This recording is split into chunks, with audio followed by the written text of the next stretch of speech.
The cosmos possessed an awkward little secret. In fact, it had approximately 16 trillion of them. But this particular one was exceptionally mortifying, rather like discovering that your grandmother briefly performed in zero-gravity cabaret. The progenitors, a civilization so ancient they recalled when dark matter was trudging through its turbulent adolescent era, had stirred from their 60-million-year rest. Their colossal arc vessels, shaped like the outcome of handing an over-caffeinated mathematician the task of designing a bioluminescent jellyfish, emerged from the emptiness that lay between galaxies. Each craft housed around 10,000 beings who made the oldest cultures in the known universe look as though they were still sorting out how to ignite fire. Status check, commanded High Elder Gregory, whose name consisted of 17 syllables, reminiscent of someone coughing mid-sip of quantum fluid. All systems online, High Elder, answered the ship's caretaker system, which possessed just enough flair to be accommodating but not enough to start composing tragic poetry about the dreadful reality of serving as a computer. We have successfully deactivated stasis with minimal tissue decay. 3 elders need their personalities restored from archives, but that surpasses our estimates. And the universe, fortunately, did not entirely collapse while we were away. High Elder Gregory extended limbs that had been motionless for millennia. Several emitted resonant cracks echoing through the command hall. The universe continues inflating at a rapid speed. Roughly 12 million species attained intelligence during our dormancy. Most are busy feuding over shipping lanes and fabricating shallow, unsatisfying media. The High Elder groaned. Fresh species were always so formulaic. First came flame, then came wheels, then came space travel, then arrived reality programs about refitting orbital stations. Any sign of our genetic heritage? The seeds we planted prior to hibernation. The caretaker system hesitated, akin to raising an eyebrow if it possessed facial features. Curiously enough, there is a species bearing notable fragments of our genetic blueprint. They dwell in a rather insignificant star system in the Orion spur of the Milky Way. Show me. A three-dimensional image of Earth appeared at the center of the chamber. High Elder Gregory and several newly roused progenitors gathered, resembling ancient scholars intrigued by an unusual autopsy. They identify as humans, the system informed. They've attained spaceflight, but haven't ventured outside their vicinity. They appear stuck in that clumsy teenage stage where they've deciphered nuclear physics yet cannot settle on how to allocate resources in a fair manner. High Elder Gregory leaned closer, observing the hologram intently. Are you certain they hold our genetic markers? They look rather delicate, and they appear to have fewer appendages than would be advantageous. Genetic analysis verifies it. They exhibit the hallmark chromosomal configurations we inserted in our seeding initiative. They are undeniably our descendants, although with some unforeseen evolutionary twists. Another elder, informally labeled Elder Charla, she who ponders the unavoidable cosmic freeze but remains oddly upbeat, stepped nearer the display. What are they doing there? The system zoomed in on a crowd of humans arranged in a ring, swaying in unison while gripping small, luminescent rectangles overhead. It appears to be an event they call a concert, capturing audio-visual recordings on personal devices instead of fully experiencing the moment. This behavior is widespread among them. Intriguing, murmured High Elder Gregory. They document instead of partake. Perhaps their memory functions evolved differently than expected. He paused, and that group there? The scene shifted to humans in a substantial arena, watching others hurl a round object through a ring while loudly cheering. This is basketball. They seem to relish placing spheres through hoops. Certain humans receive immense compensation to excel at this. The progenitors exchanged looks, their skin patterns morphing in ways that hinted at both perplexity and mirth. They lacked telepathy, the capacity to warp spacetime, or a communal mind, inquired a third elder, Elder Travis, whose focus was evolutionary forecasting. None, confirmed the caretaker system, although they do maintain something named social media, a crude attempt at collective cognition, but it mostly leads to disputes over cat imagery and political ideologies. High Elder Gregory's flesh rippled with what might be concern or indigestion. How have they lasted this long? Our genetic lineage should have spawned extraordinarily capable lifeforms. That's the most remarkable element, the system replied. They endure through a mixture of extraordinary adaptability, skill at pattern detection, and what they call sheer dumb luck. They nearly obliterated themselves 17 times but continually retreated from the brink through last-minute ingenuity or beneficial happenstance. 17 near annihilations, and they're still functioning as a civilization. That's either admirable or horrifying, remarked Elder Charlotte. Maybe both, suggested High Elder Gregory. How are they regarded in the larger galactic sphere? They must have encountered other species by now. The caretaker's tone shifted to something vaguely uneasy. That's another peculiar factor. Evidently, the galactic community has been dodging them, avoiding them. But the Universal Treaty obligates contact with all emergent spacefaring races. Yes, well, if I could shuffle my feet awkwardly, I would. They've essentially been quarantined.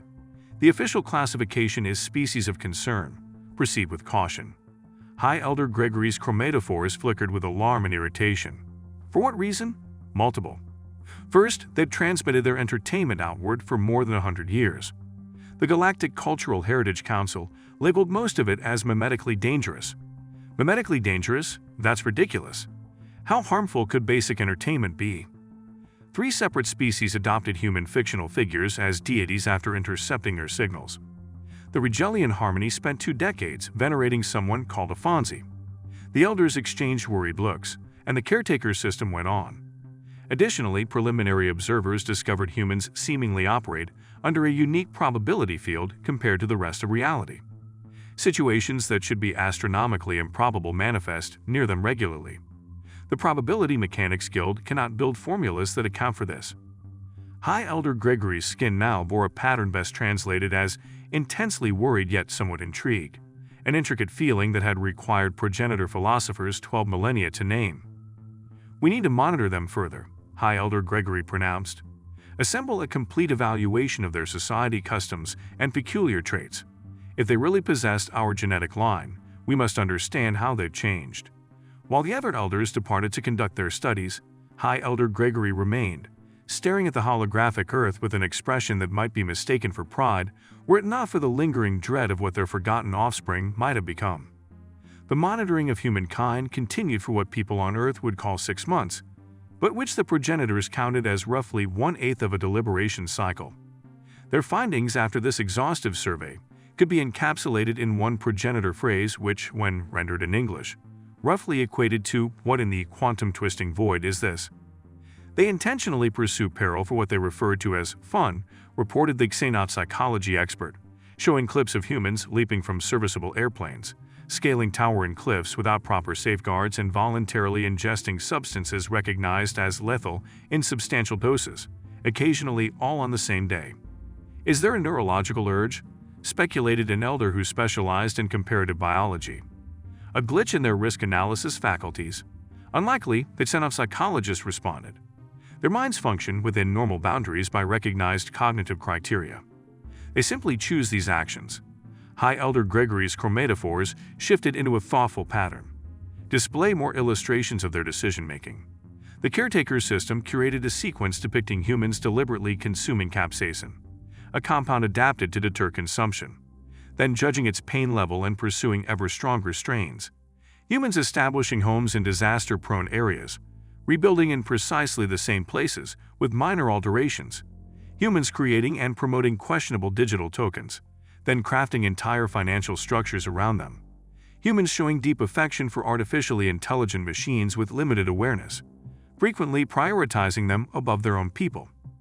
They appear guided by a philosophy of doing things merely because they can, not because they should, observed Elder Charlotte. Does this align with our genetic heritage? High Elder Gregory's flesh rippled thoughtfully. Our ancestors were famously curious, but this is over the top. Additionally, the caretaker system added, they're shattering universal constants. Every elder present froze, their chromatophores lightening to a hue akin to pale alarm.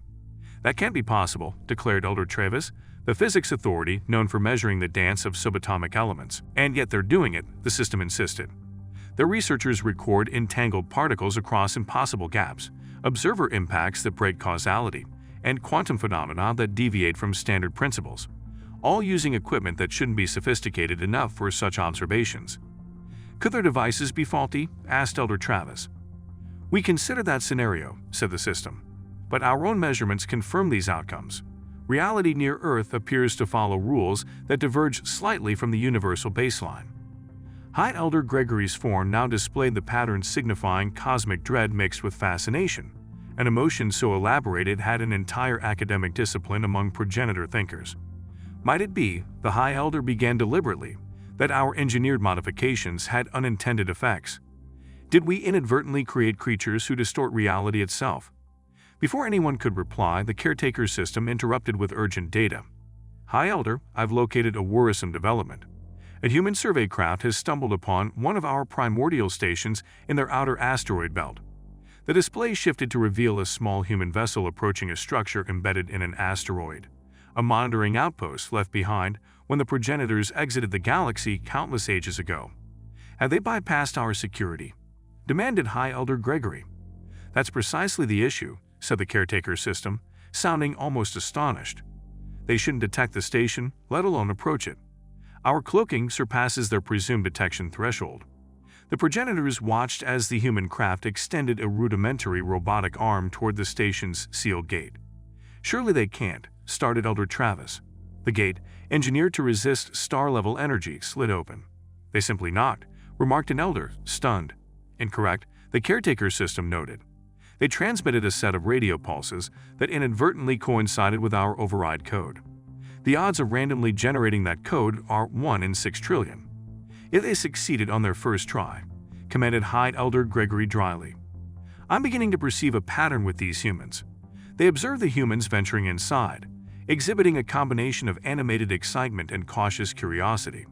Their speech, interpreted by the ship's translator, mainly consisted of repeated exclamations like "wow" and "stop touching that," immediately followed by further touching.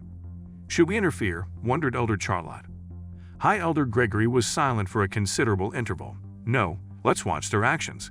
This offers an ideal chance to see how their minds function. The next 3 hours showed humans examining the station with a blend of rigorous analysis and childlike glee. They diligently recorded everything, while also proposing hilariously incorrect theories regarding each device's purpose. The climax occurred when one crew member, described by the others as Cameron the Intern, inadvertently triggered the outpost's genetic scanner by sitting on it. Detecting a genetic match, the device initiated the station's historical archives and projected a holographic account of the progenitor's timeline, focusing on how they sowed potential life across galaxies. Did they just? Began an elder. Indeed, sighed High Elder Gregory. They uncovered their origins by sitting on a billion-year-old apparatus. In fairness, the caretaker system noted, they're demonstrating appropriate awe right now. Indeed, the humans had grown silent, visibly stunned, while the projection illustrated how the progenitors visited Earth in prehistoric times, implanting genes that would eventually develop into humanity. Well, said High Elder Gregory after a brief, speechless pause, that settles the question of whether to initiate contact. Reports travel swiftly in a cosmos with quantum entanglement transmitters. News regarding humans, the missing genetic offspring of the fabled progenitors, spread even faster than physics, should allow further proof of the continuing improbabilities surrounding humankind. The Galactic Council, representing the 12 million starfaring civilizations that emerged while the progenitors slumbered, convened an urgent conference. The Grand Hall, built to house everything from minuscule silicon-based mines to gargantuan gaseous collectives, reverberated with the clamor of 12 million species simultaneously panicking. Order, I demand order, shouted Arbiter Cooper, an entity composed largely of crystalline facets and bureaucratic stubbornness. The hall gradually calmed, though a handful of silicon microbes kept shrieking in microscopic fashion. We find ourselves facing a matchless scenario, Arbiter Cooper continued. The progenitors have returned and identified the quarantine species from Sol 3 as their genetic heirs. This introduces complexities. Complications? Quote the representative of the Avon Concordat, shedding feathers in alarm. Those humans were contained for valid reasons. My predecessor molted everything after simply viewing their broadcast media. The delegate from the Numerical Collective, a hive mind of mathematicians, raised a symbolic appendage. We have verified the genetic data. The markers are conclusive. Humans possess 17.3% progenitor DNA. They are, by all quantifiable means, their progeny. This sparked renewed interspecies commotion. A floating gas diplomat expanded so rapidly in anxiety that it accidentally swallowed 3 smaller envoys. Our objective now, persisted Arbiter Cooper, following the rescue of the swallowed envoys, is to decide how this impacts the quarantine protocols. The progenitors have requested full admission of humans into galactic civilization. Insanity, roared the spokesperson for a species of living stone. Do you realize what happened when we deployed anthropologists to Earth? They came back as fervent rock music fans. Now they refuse to perform proper tectonic meditation and instead hold rowdy jam sessions. At the back of the auditorium, a diminutive, blue-furred, tentacled envoy raised an arm. Maybe we're being rash. Humans have shown no overt aggression. Their quarantine was enacted due to cultural and probability concerns, not direct security hazards. Silence descended, all eyes turning to the speaker, the representative of the watchful conclave, famed for their strict impartiality and astute perception. The watcher voices a valid stance, Arbiter Cooper acknowledged hesitantly. The restriction was preventative, not penal, and we cannot deny the progenitor's prerogative to reconnect with their lineage, no matter how peculiar that lineage may be. Meanwhile, aboard the progenitor Ark, High Elder Gregory was conversing with the human travelers who stumbled upon the station. The humans had been brought to the vessel after making initial contact, a procedure marked by significantly more shrieking and inventive swearing than typical first contact guidelines recommended. "So let me confirm," said Rebecca, the human expedition commander. "Your species came to Earth eons ago, dumped some DNA in the primeval soup, then abandoned us, and now you've popped back looking for a family get-together." High Elder Gregory's chromatophores manifested a pattern of polite concession mixed with mild embarrassment. Essentially correct. We sowed numerous worlds prior to our grand slumber. Earth was simply one of many. And we're the sole ones who ended up like this. Rebecca gestured loosely at herself and her team. "You stand alone among our seated lines," High Elder Gregory admitted. "Most followed expected evolutionary routes. Your people pursued a more resourceful trajectory." "Resourceful is one way to phrase it," muttered Lauren, the team's xenobiologist. "So, what's next? Do we get a fruit arrangement? A sorry we vanished for millions of years note." High Elder Gregory's skin shifted in what might be amusement. "Next, you'll be embraced by the galactic community, with the progenitors as your benefactors. It's quite an honor." The humans traded doubtful glances that spoke volumes. "No offense," said Rebecca, "but we've been forging our path for ages. We've established our society, engineered our breakthroughs, and learned from our blunders. We're not exactly looking for motherly or fatherly direction." The elder's chromatophores displayed what appeared to be pleased surprise. "That's exactly the reaction we hoped for from our offspring. Autonomy and self-governance are valued hallmarks of the progenitors." "Excellent," Rebecca responded. "Then you're fine with us figuring out how to join up on our own terms." "Of course," High Elder Gregory agreed. "I should note, though, that the wider galaxy might be somewhat uneasy about your arrival." "Why so?" "You've acquired a certain notoriety," High Elder Gregory stated delicately. "Your species seems to function outside normal probability frameworks, unsettling many." Rebecca frowned. "Different probability frameworks? Meaning what exactly?" "It implies," answered High Elder Gregory, "that improbable occurrences transpire around humans so frequently that statistics lose relevance. It seems you reject cosmic boundaries by sheer obstinacy." The humans took a beat to process. "Makes sense," Rebecca ultimately nodded. "So when can we greet our neighbors?" Back in the council hall, the debate had degenerated into the cosmic version of a playground squabble. Species at extreme ends of the evolutionary scale shared a rare consensus in their collective anxiety about humans joining the cosmic family. They ingest ethanol for enjoyment, hissed a representative of the methane dwellers, a compound that literally destroys their neural cells. They voluntarily leaped from operational flying machines, contributed a hive consensus envoy, without a survival rationale. Their highest-rated shows revolve around fictional beings enacting fictional scenarios, added a temporal researcher. Arbiter Cooper wrapped crystalline limbs against the podium, generating a resonant chime demanding attention. "We do not have the authority to refuse. The ancient charters are explicit. As the genetic offspring of the progenitors, humans must receive full acknowledgement and acceptance." A sorrowful harmonizing tone came from the harmonic gas cluster's bench. "Then the cosmos, as we know it, shall be undone." Arbiter Cooper's crystal form reflected something akin to a shrug. "Perhaps, but it'll undoubtedly be more exciting." As word spread across the stars, responses varied drastically. Certain races embarked on a so-called human containment program. Others hoarded human media transmissions, constructing under-the-table trade in that supposedly mimetic content. Yet a small but vocal group started advocating human appreciation initiatives, maintaining that studying them could help the galaxy better decode quantum randomness. Meanwhile, aboard their ancient ark, the progenitors watched with a mix of satisfaction and unease as their rediscovered offspring looked poised to disrupt 60 million years of carefully arranged galactic stability. "Are we confident this is prudent?" wondered Elder Charlotte, eyeing the pandemonium overtaking the council. High Elder Gregory's chromatophores showed amusement. Prudence didn't factor into creation. Occasionally, existence requires a hint of pandemonium to resist stagnation. "Humans are definitely chaotic," another elder remarked. "They're ideal," High Elder Gregory said. "After all, what quicker way to jolt a complacent galaxy than with a race that refuses to acknowledge the impossible?" Humanity's first appearance at the Grand Convocation was delightfully turbulent. A single diplomatic sneeze induced widespread alarm among crystal delegates. A rogue human taught the harmonic resonance collective about heavy metal music, sparking cosmic consternation.